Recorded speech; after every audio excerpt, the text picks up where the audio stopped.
A'udzu billahi minasyaitonir rajim. Bismillahirrahmanirrahim. Minum es batu bersamanya. Iman itu di atas segalanya. Assalamualaikum warahmatullahi wabarakatuh. Alhamdulillah, wassalatu wassalamu ala rasulillah wa ala alihi wa mawalah, amma ba'du. Sahabat-sahabatku yang dirahmati Allah Subhanahu wa taala, tidak terasa kita sudah memasuki hari Sabtu kembali, yang mana menjadi sebuah insya Allah keistiqomahan bahwa di hari Sabtu akan ada kisah-kisah yang berkelanjutan. Kalau di film mungkin namanya series, yang insya Allah setiap kisah yang dibawakan adalah berdasarkan penerbit dari Dr. Abdurrahman Ra'afat Basya yang yang direkomendasikan oleh guru saya Ustaz Budi Ashari Hafizahullah Ta'ala. Teman-temanku yang dirahmati Allah Subhanahu wa taala, pertama-tama kita bersyukur kepada Allah yang Maha Baik, yang masih memberikan kita kenikmatan hingga hari ini. Kita masih diberikan kesempatan untuk bisa melihat apa yang hari ini sedang teman-teman lihat, untuk bisa mendengar tetangga sebelah sedang masak misalkan, atau ada teman kita yang sedang curhat kepada kita terkait masalah hidupnya. Pun yang paling terpenting adalah kita masih berada dalam keimanan, karena kita sudah memasuki bulan Sya'ban. Gak lama, tinggal menghitung pekan, kita akan memasuki bulan yang dinanti-nanti, bulan yang agung, yaitu bulan Ramadan. Bulan Ramadan yang begitu dinantikan oleh para sahabat dahulu, termasuk yang nanti akan saya bacakan kisahnya. Sahabat yang begitu luar biasa, keimanannya di atas segalanya, teman-teman. Setelah bersyukur kepada Allah Subhanahu wa taala atas nikmat ini, maka mari kita bersalawat kepada baginda Rasulullah sallallahu alaihi wasallam, juga kepada keluarganya serta para sahabatnya, dan mudah-mudahan kita termasuk umatnya yang Allah berikan kemampuan dan keistiqomahan dalam meneladani beliau dalam kehidupan kita sehari-hari. Teman-teman yang dirahmati Allah Subhanahu wa taala, hari ini saya akan mengkisahkan seorang sahabat as-sabiqun al-awwalun. Beliau diberi nama yang kita kenal dengan Abdullah bin Hudzafah as-Sahmi. Mungkin ada teman-teman yang sudah sering dengar, kalau yang sudah bisa baca sejarah, udah biasa berkisah, maka ini bukan orang asing. Tapi buat yang baru mendengar, maka ini akan menjadi sebuah pelajaran buat kita semua, yang mudah-mudahan dengan kisah dari Abdullah bin Hudzafah as-Sahmi ini, kita semua, saya dan juga teman-teman, bisa mengambil hikmahnya yang kita terapkan dalam kehidupan kita sehari-hari. Teman-teman yang dirahmati Allah Subhanahu wa taala, kisah ini bermula ketika Rasulullah sallallahu alaihi wasallam ingin melebarkan sayap dakwah agama Islam, ingin disebarkan ke seantero dunia, dari kota Mekah yang kecil, yang jahiliyah, yang sudah mulai ada tanda-tanda keislaman. Maka dakwah ini akan dilanjutkan ke tetangga-tetangga sebelahnya, terutama pada waktu itu yang paling memiliki kekuasaan pada waktu itu adalah Persia dan Romawi. Maka Rasulullah sangat ingin sekali menyebarkan agama ini kepada kedua penguasa itu. Yang pertama Persia dengan rajanya yaitu Kisra. Kemudian yang kedua adalah Romawi dengan rajanya yang disebut dengan Kaisar. Kalau Indonesia disebutnya presiden. Yang hari ini kita juga sedang membahas tentang itu. Maksudnya kita sedang menanti real count yang 100% semuanya, yang itu semoga nanti bisa dihadirkan sebagaimana yang ada dalam kisah ini. Teman-teman ini rahmat Allah Subhanahu wa taala. Di tahun ke-6 Hijriah, Rasulullah SAW mengumpulkan para sahabatnya. Dan beliau memberikan khutbah, dan setelah mengucap Alhamdulillah, kemudian mengawali dengan tasyahud, beliau mengucapkan amma ba'd. Dan beliau menyampaikan apa yang dimaksud dengan dikumpulkannya para sahabat. Beliau bersabda bahwa aku akan mengirim beberapa orang untuk menyampaikan surat kepada raja-raja Ajam. Raja Ajam ini teman-teman adalah raja-raja selain orang Arab. Artinya Rasulullah waktu itu ingin sekali melebarkan dakwah ini kepada raja-raja selain raja Arab. Maka di antara yang hadir pada waktu itu banyak sekali, dan kata Rasul, janganlah kalian berlaku seperti Bani Israel yang mendebat Isa bin Maryam. Ngiyel, ketika apa-apa ngiyel. Itu Bani Israel, teman-teman. Maka apa jawaban dari para sahabat? Kata para sahabat, kami ya Rasulullah, kami akan melaksanakan apa yang kau perintahkan. Maka pilihlah di antara kami siapa yang akan kau kirim. Maka akhirnya Rasulullah memilih 6 orang di tahun ke-6 Hijrah ini.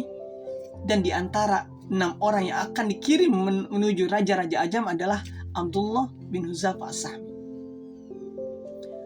Nah, teman-teman, sahabat-sahabat ini termasuk Rasulullah tidak tahu pada waktu bagaimana kebiasaan orang-orang di luar sana.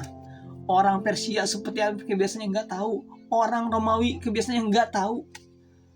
Pokoknya mereka akan berdakwah ke tempat yang mereka tidak tahu informasi tentang apa saja kebiasaan mereka. Maka keberangkatan orang-orang yang akan dikirim menjadi istilahnya duta kalau hari ini, menjadi duta negara, itu adalah orang-orang yang mungkin bisa pergi tanpa kembali, atau dia akan kembali dengan semangat yang baru, dengan seperti seseorang yang lahir kembali. Maka Hudzafah As-Sahmi ini, Abdullah bin Hudzafah ini, dia akhirnya pulang ke rumahnya, dan dia mempersiapkan kendaraannya, teman-teman. Dia mempersiapkan kendaraannya, dan dia berpamitan kepada istrinya, kepada anak-anaknya. Dia berpamitan seakan-akan dia akan pergi untuk forever, untuk selamanya. Karena sekali lagi, dakwah ini, menyampaikan surat kepada raja di luar sana, ini bukan pekerjaan yang mudah. Maka Rasulullah benar-benar sudah mempersiapkan itu. Dan Abdullah bin Hudzafah ini, setelah ia berpamitan kepada keluarganya, ia pun berangkat. Tidak ada yang menemani kecuali tunggangannya dan Allah semata. Ia melewati bukit, menaiki gunung, melewati lembah. Itu begitu dengan keteguhan, dengan keyakinan, dengan kalau bahasa di agama adalah sami'na wa ata'na. Maka pada saat Abdullah bin Hudzafah ini sampai di Persia, ia langsung meminta izin kepada para pengawal di sana untuk bisa bertemu dengan Kisra, Raja Persia. Maka ketika pengawal ini menyampaikan kepada Raja Persia, kepada Kisra, maka Kisra ini, teman-teman, langsung menghias ruangannya, menghias ruangan parlemennya dengan hiasan-hiasan yang indah. Dan ketika sudah selesai dihias, ia panggil orang-orang pembesar-pembesar Persia pada waktu itu. Mungkin kalau hari ini para menteri dipanggil, karena hari ini kan bahasanya presiden. Para menteri dipanggil, semuanya hadir. Maka setelah semuanya hadir, Abdullah bin Hudzafah ini akhirnya dipanggil, dipersilakan untuk masuk. Saat Abdullah bin Hudzafah ini masuk, ia masuk dengan dada yang bergejolak dengan keimanan. Wajahnya tegak, kemudian tubuhnya tegap. Meskipun bajunya itu penuh dengan bersahaja, kucel, tapi sebagaimana orang biasa. Tapi beda dengan sikapnya. pada saat beliau sudah masuk, maka Kisra ini memberikan isyarat kepada pengawalnya agar pengawal itu mengambil surat dari Huzaifah As-Sahmi, Abdullah bin Huzaifah. Tapi ketika pengawal itu akan segera mengambilnya, teman-teman, Huzaifah ini menepis pengawal tersebut sambil berkata, "Demi Allah, tidak, demi Allah, aku tidak boleh menyerahkannya selain kepadamu, wahai Kisra. Aku tidak akan menyalahi apa yang diperintahkan oleh Rasulullah." Maka Kisra ini langsung memberikan isyarat kepada pengawal agar ia mempersilahkan Huzaifah untuk mendekatinya. Maka Huzaifah ini, teman-teman, ia mendekat kepada sang Kisra dan ia menyerahkan suratnya langsung kepada Kisra. Ketika surat itu sudah sampai di tangan Kisra, Kisra ini langsung memanggil salah satu sekretarisnya yang dari Al-Hirrah untuk membacakan isi suratnya kepada sang raja. Maka ketika presiden, maksudnya sekretaris itu datang, ia membuka suratnya, ia membacakan, "Dengan nama Allah yang Maha Pengasih lagi Maha Penyayang, dari Muhammad Rasulullah kepada Kisra Raja Persia. Salam bagi yang mengikuti petunjuk." Ketika surat itu baru sampai dibaca pada bagian itu, teman-teman, kemarahan Kisra ini langsung memuncak. Dadanya bergejolak dengan kemarahan, wajahnya langsung merah, urat nadinya menegang, dan ia langsung mengambil surat itu dan seketika merobek surat itu. Dia tidak tahu, dia tidak membaca sampai keseluruhan. Dia belum tahu apa isinya, hanya dari kata-kata itu dia langsung mengambil dan merobeknya. Dan ia sambil berteriak, "Celaka! Beraninya dia menulis surat seperti ini, padahal dia adalah bawahanku yang hidup di bawah kewilayahku." Maka sang Kisra ini yang lagi marah, yang benar-benar sedang bergejolak, ia menyuruh pengawal untuk mengusir Huzaifah As-Sahmi dari majlis tersebut. Maka Huzaifah ini, teman-teman, Abdullah bin Huzaifah ini, ia pun akhirnya keluar dari majlis itu. Dan dalam hatinya ia tidak tahu apa yang akan dilakukan oleh raja ini. Apakah akan dipenggal ataukah dibebaskan. Tapi ia berkata kepada dirinya, "Demi Allah, mau apapun yang terjadi, tidak masalah. Yang penting aku sudah menyampaikan apa yang diperintahkan Rasulullah."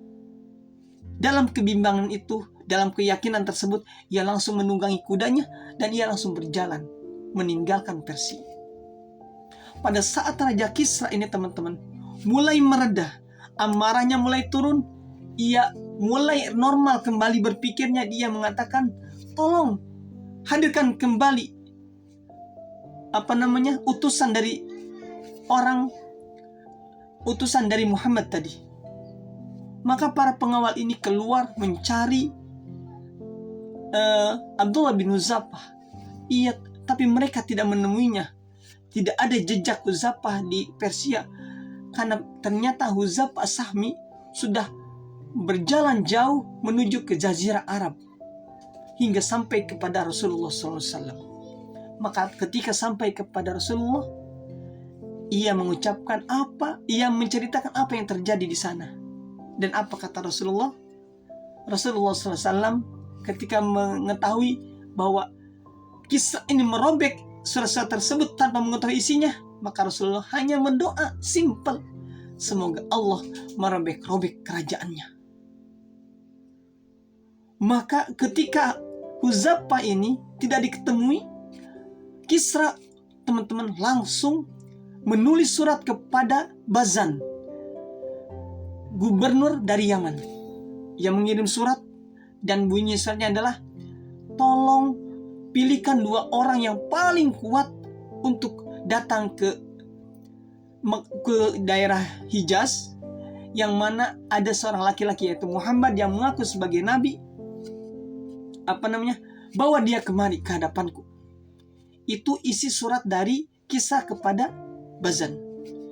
Dan ketika Bazan mendapatkan surat ini, ia langsung memilih orang terkuat, orang terbaik pilihannya, dan memberikan surat yang isinya adalah dalam surat tersebut agar Muhammad itu mau pergi bersama kedua orang tersebut menuju Kisra. Maka dua orang ini seketika langsung menjalankan titah dari Bazan, gubernur Yaman, dan ia berjalan dengan cepat. Dan sebelum berjalan, Bazan ini mengatakan bahwa cari tahu perihal Muhammad ini dari mana saja, sampaikan kepadaku ketika pulang nanti.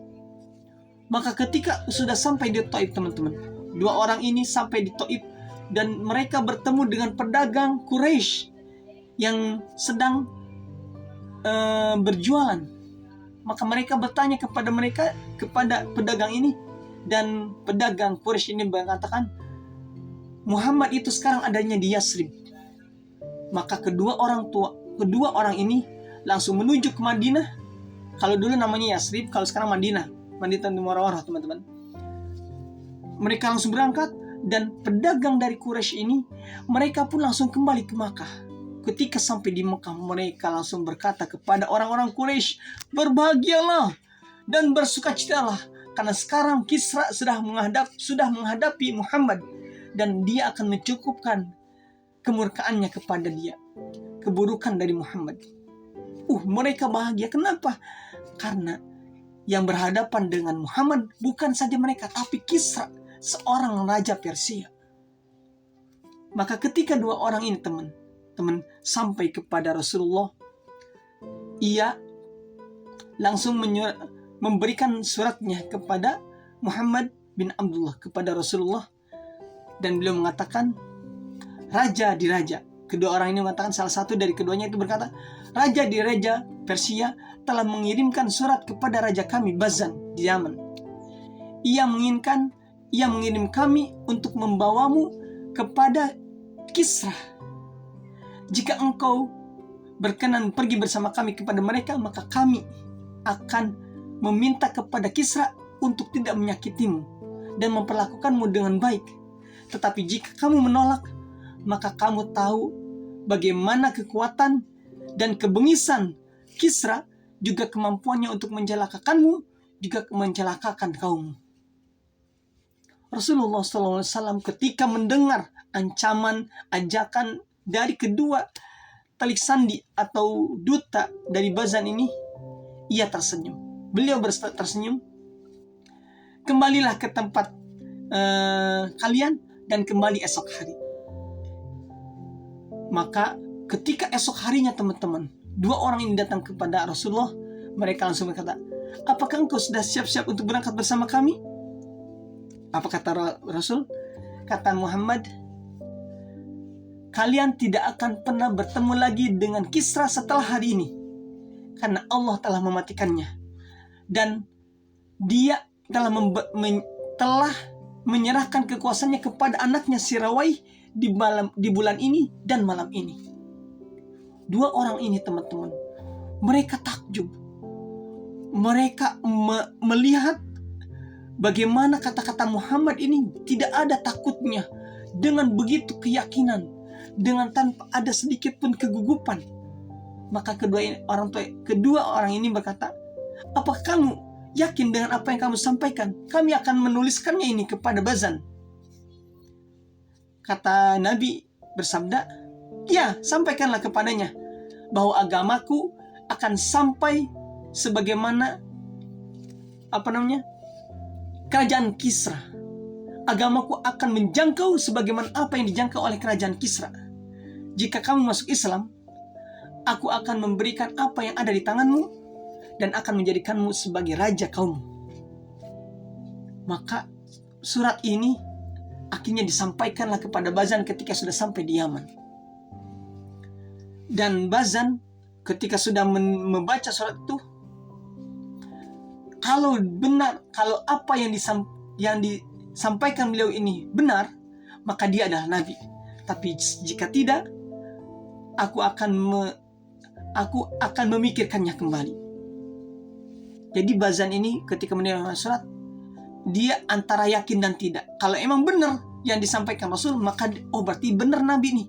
Tapi kalau salah, berarti pikir ulang lagi. Gak lama kemudian teman-teman, ada surat yang datang kepada Bazan. Surat dari Sirawai. Dan dalam surat itu berbunyi, amma ba'du. Aku telah membunuh Kisra. Aku tidak membunuhnya kecuali karena ingin balas dendam atas kaum kita.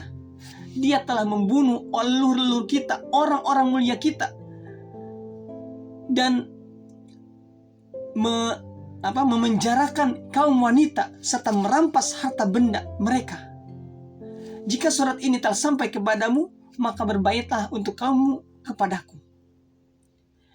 Inilah yang disampaikan dalam surat seorang Sirawai kepada Bazan. Ketika Bazan itu teman-teman mendapatkan surat ini, ia langsung menyimpan suratnya di sampingnya dan ia langsung mengatakan, ia langsung masuk Islam.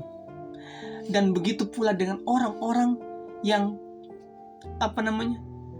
orang-orang Persia yang berada di kota Yaman, mereka pun juga semuanya masuk Islam.